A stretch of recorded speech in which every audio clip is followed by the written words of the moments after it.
Hello everyone, very good morning to all of you. आज के दिन की शुरुआत करेंगे 26 दिसंबर 2021 इंपॉर्टेंट करंट अफेयर के साथ। पूरा वीडियो ध्यान से देखिएगा, हर एक क्वेश्चन आपके लिए इंपॉर्टेंट है। पीडीएफ और टेलीग्राम दोनों का लिंक आपको वीडियो के डिस्क्रिप्शन बॉक्स में मिल जाएगा, इसलिए आप दोनों का अवेल कर सकते हैं डिस्क्रिप्शन बॉक्स से। तो चलिए स्टार्ट करते हैं आज का वीडियो। पहला क्वेश्चन है आज का, अभी हाल ही में साउथ अफ्रीका की सबसे ऊंची जुडिशियल बेंच में किस भारतीय को अपॉइंट किया गया है? तो सर्वोच्च न्यायिक पीठ में शामिल किए गए हैं भारतीय मूल के नरेंद्रन कोल्लप्पन। कौन है? नरेंद्रन कोल्लप्पन। मोस्ट इंपॉर्टेंट क्वेश्चन में से एक है। जैसा कि आपने पिछले भी कुछ टाइम में देखा हुआ है कि दुनिया में कई सारे ऐसे देश हैं जो कि अपनी जुडिशियल बेंचेस में भारतीय जजेस को जगह देते हैं, कुछ स्पेशल केसेस के लिए और कुछ परमानेंटली। तो अभी साउथ अफ्रीका में ऐसा ही हुआ है। भारतीय मूल के नरेंद्रन कोल्लप्पन को वहां की जुडिशियल बेंच में मेंबर के रूप में अपॉइंट किया गया है। एंड साउथ अफ्रीका में इस टाइम पे सिरिल रामाफोसा की सरकार है, ये वहां पे राष्ट्रपति हैं। साउथ अफ्रीका की 3 कैपिटल है, प्रिटोरिया, केपटाउन एंड ब्लूमफॉन्टेन, ध्यान रखिएगा। अगला क्वेश्चन है, who has inaugurated Bharat Darshan park in new Delhi? अभी हाल ही में दिल्ली के अंदर भारत दर्शन पार्क का उद्घाटन किया गया, किसके द्वारा? तो इसका उद्घाटन home affairs minister Amit Shah के द्वारा किया गया। अब ये जो भारत दर्शन पार्क बनाया गया है दिल्ली के अंदर, ये काफी भव्य पार्क बनाया गया है। एक्चुअली इसमें आर्टिफिशियल मॉन्यूमेंट्स बनाए गए हैं पूरे भारत के। तो ये काफी भव्य है, आप यहाँ पे आके देख सकते हैं। यहाँ पर शाम को लाइटिंग वगैरह से भी इसको सुसज्जित किया जाता है। यहाँ पर आपको भारत के कई सारे मंदिरों के क्राफ्ट मिलेंगे। साथ में उसके अलावा मिडवल से जुड़े हुए जो मॉन्यूमेंट्स हैं, जैसे कि ताजमहल हो गया, कुतुब मीनार हो गया, इस तरीके के ये सारे मॉन्यूमेंट्स जो कि भारत की भव्य इमारतें हैं, इन सभी को आप यहाँ पे आके एक बार में घूम सकते हो। आपको ऐसा लगेगा कि आप रियलिस्टिक फील ले रहे हो। तो ये बहुत ही बेहतरीन देखने और एक्सपीरियंस करने वाली चीज है, जिसको अभी हाल ही में दिल्ली में उद्घाटित किया गया है और इसका नाम है भारत दर्शन पार्क। नाम ही है इसी वजह से भारत दर्शन इसका, क्योंकि आप एक बार में ही पूरे भारत के दर्शन इसमें कर सकते हो। बहुत ही बेहतरीन चीज अभी हाल ही में यहाँ पर इनॉग्रेट करी गई है। इसकी खास बात पता है और क्या है? ये जो सब कुछ बनाया गया है, जितने भी मॉन्यूमेंट्स बनाए गए हैं, ये सारे स्क्रैप और वेस्ट मटेरियल से मिलाकर बनाए गए हैं। अगला क्वेश्चन है, अभी हाल ही में मदर टेरेसा मेमोरियल अवार्ड 2021 से किसको सम्मानित किया गया है? तो ये सम्मानित किए गए हैं अनिल प्रकाश जोशी। ये बेसिकली एक डॉक्टर हैं, तो डॉक्टर अनिल प्रकाश जोशी आप बोलें तो ज्यादा सही होगा। ये एक एनवायरमेंटलिस्ट भी हैं और इतना ही नहीं, 2020 में इनको पद्म भूषण से भी सम्मानित किया गया था। तो इनको सोशल जस्टिस के लिए मदर टेरेसा मेमोरियल अवार्ड 2021 से सम्मानित किया गया है।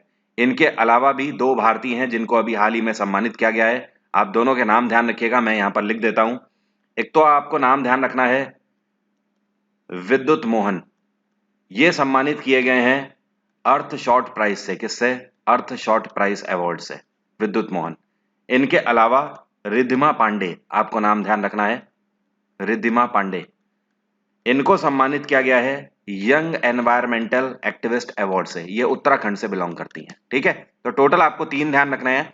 अनिल प्रकाश जोशी जी को मदर टेरेसा मेमोरियल अवार्ड से सम्मानित किया गया है, विद्युत मोहन जी को अर्थ शॉर्ट प्राइज से सम्मानित किया गया है और रिद्धिमा पांडे को यंग एनवायरमेंटल एक्टिविस्ट अवार्ड से सम्मानित किया गया है। अगला क्वेश्चन है, ये कौन सा देश है जिसने अभी हाल ही में जितनी भी टेली कम्युनिकेशन कंपनीज हैं उन सभी के लिए ये मैंडेटरी कर दिया है कि वो सारे यूजर का internet call record, internet uses record और साथ में कॉल डेटा रिकॉर्ड, ये सब अगले 2 साल तक अपने पास सुरक्षित रखेंगे। तो ये है भारत। भारत सरकार ने अभी हाल ही में सर्कुलर जारी कर दिया है कि भारत के अंदर जितनी भी टेलीकम्युनिकेशन कंपनी है वो अपने यूजर्स का हर तरीके का डेटा अगले 2 साल तक सिक्योर रखेंगे। और ऐसा सिक्योरिटी को देखते हुए किया गया है, साइबर सिक्योरिटीज को देखते हुए। आपको बता दूं, पहले ही भारत सरकार ने, देखिए जो टेलीकम्युनिकेशन कंपनी है उनके सर्कुलर के हिसाब से वो 30 दिन तक ये सिर्फ डेटा रखती हैं। 30 दिन के बाद आप उनसे डेटा नहीं मांग सकते हो। लेकिन भारत सरकार ने पहले ही 1 साल के लिए मैंडेटरी कर दिया था। लेकिन अब क्रिमिनल केसेस को देखते हुए भारत सरकार ने 2 साल तक के लिए इसको कर दिया है। तो आप ये मान लीजिए कि आप कुछ भी इंटरनेट पे सर्च करते हो या फिर आप किसी को भी डेटा कॉलिंग कर रहे हो या नॉर्मल कॉलिंग कर रहे हो, वो सब जो रिकॉर्डिंग है वो सरकार अगले 2 साल तक देख सकती है जब चाहे तब।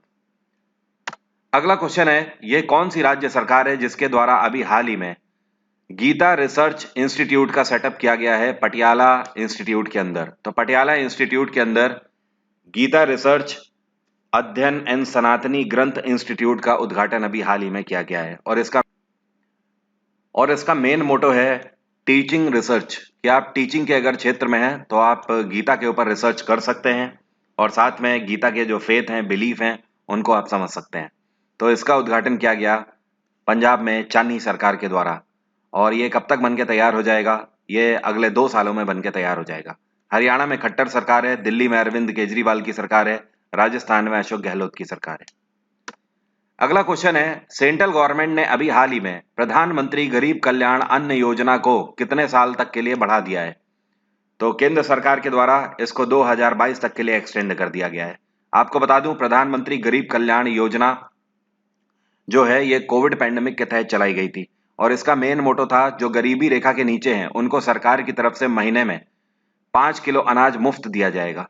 तो ये 2022 तक स्कीम चलेगी, और क्योंकि कोविड के केसेस फिर से आप देख रहे हो शुरू हो गए हैं आने, इसकी वजह से इन सारी चीजों को देखते हुए सरकार ने प्रधानमंत्री गरीब कल्याण अन्न योजना को 2022 तक एक्सटेंड करने का फैसला ले लिया है। इस योजना के तहत 5 किलो अनाज पर पर्सन के हिसाब से दिया जाता है पर मंथ में। मतलब मान लीजिए कि किसी फैमिली में 4 लोग हैं तो उस फैमिली को 4 × 5 मतलब टोटल 20 किलो अनाज मिलेगा एक महीने में। अगले महीने फिर 20 किलो अनाज मिलेगा। ओके, तो प्रधानमंत्री गरीब कल्याण अन्न योजना जिसमें 5 किलो अनाज पर हेड के हिसाब से दिया जाता है, और ये basically national food security act के तहत आता है। अगला क्वेश्चन है, आंचल ठाकुर जिन्होंने अभी हाल ही में FIS एल्पाइन स्कीइंग कंपटीशन 2021 में कौन सा मेडल जीता है? तो भारतीय मूल की आंचल ठाकुर हैं जिन्होंने एल्पाइन स्कीइंग कंपटीशन में इस बार जीता है ब्रोंज। और आंचल ठाकुर के बारे में आपको बता दूं, इन्होंने पहली बार ब्रोंज नहीं जीता है, इन्होंने स्कीइंग कंपटीशन में 2018 में जो टर्की में हुआ था उसमें भी इन्होंने ब्रोंज जीता था, और इस बार जो इन्होंने ये ब्रोंज जीता है ये मॉन्टेनीग्रो में जीता हुआ है। आपको बता दूं, आंचल ठाकुर पहली ऐसी भारतीय हैं जिन्होंने एल्पाइन स्कीइंग कंपटीशन में आज तक 2 मेडल जीते हुए हैं। अगला क्वेश्चन है, भारत सरकार ने अभी हाल ही में आगरा मेट्रो रेल प्रोजेक्ट को कंप्लीट करने के लिए किस बैंक से लोन पैक्ट साइन किया है? तो भारत सरकार ने इस बार यूरोपियन इन्वेस्टमेंट बैंक से लोन लिया हुआ है, और ये कितने मिलियन का लोन लिया हुआ है? तो ध्यान रखिएगा, 250 मिलियन यूरो का लोन लिया गया है। कितना? 250 मिलियन यूरो। और इस पैसे की मदद से आगरा के अंदर मेट्रो रेल की स्थापना करी जा रही है। आपको मैं पहले भी बता चुका हूं कि आगरा के अंदर मेट्रो रेल का जो प्रोजेक्ट है इसका शुभारंभ हो चुका है, ये बनना चालू है, और इसमें 30 किलोमीटर का ट्रैक बनाया जा रहा है, और ये जो 30 किलोमीटर है इसमें 27 मेट्रो स्टेशन होंगे। उत्तर प्रदेश के अंदर सबसे पहली मेट्रो जो बनी है ये लखनऊ मेट्रो बनी है। दूसरी मेट्रो जो बन रही है जिसकी फाउंडेशन रखी गई है ये कानपुर है, और कानपुर के बाद जो तीसरी है ये आगरा मेट्रो है। तो कानपुर और आगरा मेट्रो दोनों का काम अभी चल रहा है, कंस्ट्रक्शन जारी है। लखनऊ मेट्रो ऑपरेशनल है। और यूरोपियन इन्वेस्टमेंट बैंक की अगर बात करें, इसकी स्थापना 1958 में करी गई थी। इसका हेडक्वार्टर है लग्जमबर्ग, और इसके CEO हैं इस टाइम पे वर्नर होयर। क्या नाम है? वर्नर होयर। IMF की स्थापना 1945 में करी गई थी, ADB की स्थापना 1966 और वर्ल्ड बैंक की स्थापना 1944। IMF का headquarter Washington, Asian development bank का हेडक्वार्टर मनीला, और EIB का मैंने आपको बता ही दिया है, इसका हेडक्वार्टर है लग्जमबर्ग, एंड वर्ल्ड बैंक का हेडक्वार्टर वॉशिंगटन। और IMF की प्रेसिडेंट है क्रिस्टलिना जॉर्जेवा, ADB के हैं मसात्सुगु असाकावा, और वर्ल्ड बैंक के हैं डेविड मलपास। अगला क्वेश्चन है, अभी हाल ही में ये कौन सा इंडियन नेवल शिप है, कौन सा INS है जो कि 32 साल तक इंडियन नेवी में सर्विसेज देने के बाद विशाखापत्तनम से सेवानिवृत्त हो गया, मतलब रिटायर हो गया? तो ये डीकमीशन किया गया है INS खुकरी। INS खुकरी पिछले 32 सालों से इंडियन नेवी में अपनी सेवा दे रहा था, और अभी इसको ईस्टर्न नेवल कमांड विशाखापत्तनम से डीकमीशन कर दिया गया है, रिटायर कर दिया गया है। और आपको बता दूं, ये भारत का पहला INS मिसाइल कॉर्वेट था, मतलब पहला ऐसा INS था हमारा जिससे मिसाइल को भी आप ट्रिगर कर सकते हो सीधे सीधे। और अभी कुछ टाइम पहले नए एडमिरल हमारे कौन बनाए गए हैं? ये बनाए गए हैं R हरि कुमार। कौन है? R हरि कुमार। अगला क्वेश्चन है, ये कौन सी ऑर्गेनाइजेशन है जिसको भारत सरकार की तरफ से अभी कुछ टाइम पहले कॉन्ट्रैक्ट मिला था, जितने भी हमारे नेशनल हाईवेज हैं उन सभी में स्मार्ट एलईडी स्ट्रीट लाइट्स लगाने के लिए। तो ये 1.6 करोड़ एलईडी लाइट्स लगाएंगे पूरे देश भर के हाईवेज में। तो ये है energy efficiency services limited. EESL को कुछ टाइम पहले कॉन्ट्रैक्ट दिया गया था। ये क्वेश्चन मेरा आपको कराया हुआ है, इसलिए ध्यान रखिएगा। ईईएसएल ने टारगेट लिया है कि अगले कुछ टाइम में 1.6 crore smart LED street lights पूरे नेशनल हाईवेज में लगाएंगे भारत भर में। एनर्जी एफिशिएंसी सर्विसेज लिमिटेड की अगर बात करें तो ये ऐसा काम 2024 तक कर लेंगे। मतलब ये प्रोजेक्ट लेकर चल रहे हैं कि 2024 तक इतनी लाइट्स इनको लगा देनी है। ईएसएल की स्थापना साल 2009 में करी गई थी। इसका हेडक्वार्टर है नई दिल्ली और इसके चेयरपर्सन है के श्रीकांत। कौन है? के श्रीकांत। और इंटरनेशनल सोलर अलियंस की स्थापना 2015 में करी गई। हेडक्वार्टर है इसका गुरुग्राम और इसके चेयरपर्सन है अजय माथुर। डीआरडीओ की स्थापना 1958 में करी गई। हेडक्वार्टर है नई दिल्ली और इसके चीफ हैं डॉक्टर जी सतीश रेड्डी। इसरो की स्थापना 1969 में करी गई। इसका हेडक्वार्टर है बैंगलोर और इसके चीफ हैं डॉक्टर के सिवान। अगला क्वेश्चन है, ये कौन सी कॉरपोरेशन है जिसके द्वारा अभी हाल ही में निगम हाथ नाम का एक प्रोग्राम लॉन्च किया गया है, जिसमें वेस्ट रिसाइकलिंग को ये प्रमोट कर रहे हैं। तो ये साउथ दिल्ली नगर निगम है, साउथ दिल्ली म्युनिसिपल कॉरपोरेशन जिसको आप बोल सकते हो। इनके द्वारा निगम हाथ नाम का एक वेस्ट रिसाइकलिंग प्रोग्राम चलाया जा रहा है, जिसमें लोगों को इस बात से अवेयर किया जा रहा है कि किस तरीके से आप कूड़े करकट से मिलने वाली जो चीजें हैं उनको भी ब्यूटीफुल तरीके से सजा सकते हो और क्लीनिनेस रख सकते हो अपने घर के आसपास या फिर अपने मोहल्ले में या फिर अपने शहर में। आपके पास हजार ऐसे तरीके हैं जो कि इस प्रोग्राम में बताए जा रहे हैं कि जिनकी मदद से आप ब्यूटीफुल बना सकते हो अपने घर को और अपने शहर को। जैसे कि इस फोटो में ही आप देख लीजिए, खराब जो टायर्स हैं आप उनको क्या करें, आप उनको इस तरीके से सजा सकते हो। अब इससे देखिए, जो आपने एक छोटा सा गार्डन अभी बनाया है, इस गार्डन को भी आपने प्रोटेक्ट कर दिया और यहाँ पर इस जगह की खूबसूरती भी बढ़ गई। तो इस तरीके के कई सारे काम हैं जो कि इस प्रोग्राम में आपको बताए जा रहे हैं। अगला क्वेश्चन है, हाल ही में गुड गवर्नेंस डे हम लोगों ने मनाया 25 दिसंबर को। ये किसकी बर्थ एनिवर्सरी के दिन मनाया जाता है?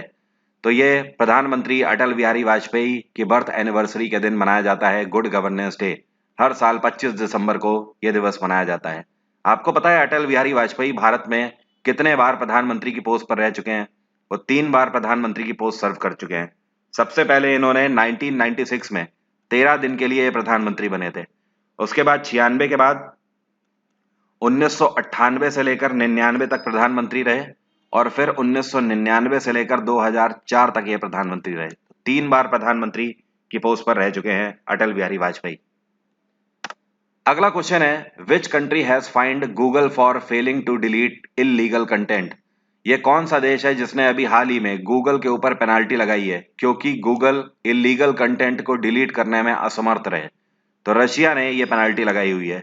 रशियन गवर्नमेंट ने गूगल के ऊपर अभी हाल ही में $98 मिलियन की पेनाल्टी लगाई हुई है। $98 मिलियन। ये इस वजह से पेनाल्टी लगाई है कि रशियन गवर्नमेंट का कहना है कि गूगल को जो इलीगल कंटेंट है वो डिलीट करना चाहिए था, लेकिन इन्होंने टाइमली उसको डिलीट नहीं किया। इस वजह से इतना ही नहीं, गूगल के साथ इन्होंने मेटा के ऊपर भी पेनाल्टी लगाई है और मेटा के ऊपर भी सेम इसी वजह से पेनाल्टी लगाई है कि ये भी इलीगल कंटेंट को डिलीट करने में असफल रहे।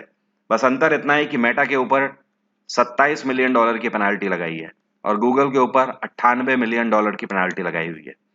और रशिया में सरकार किसकी है? व्लादिमीर पुतिन की सरकार है। फ्रांस में इमैनुअल मैक्रोन की सरकार है। भारत में नरेंद्र मोदी की सरकार है और चाइना में शी जिनपिंग की सरकार है।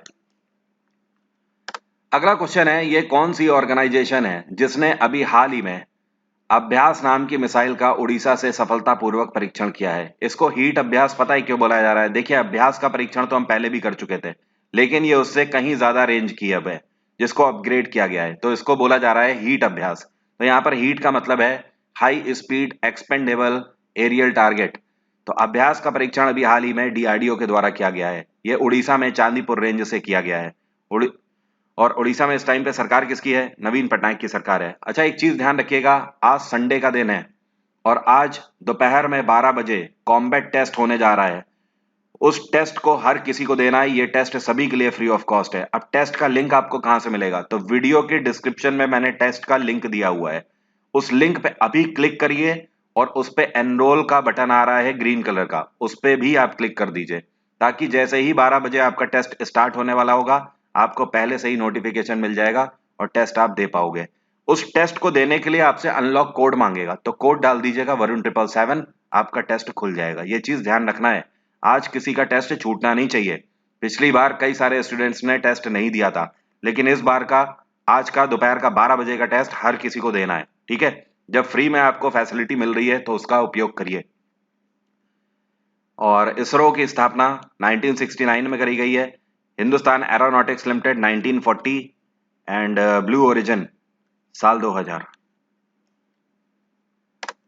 अगला क्वेश्चन है, अभी हाल ही में के एस सेतु माधवन का निधन हो गया।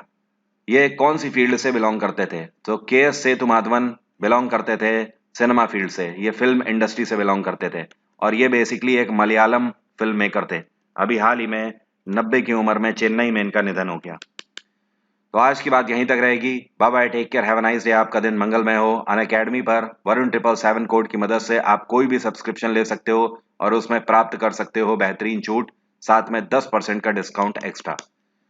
तो कल फिर सुबह यहीं पर मुलाकात होगी 4 बजे। Bye bye, take care, have a nice day. आपका दिन मंगलमय हो।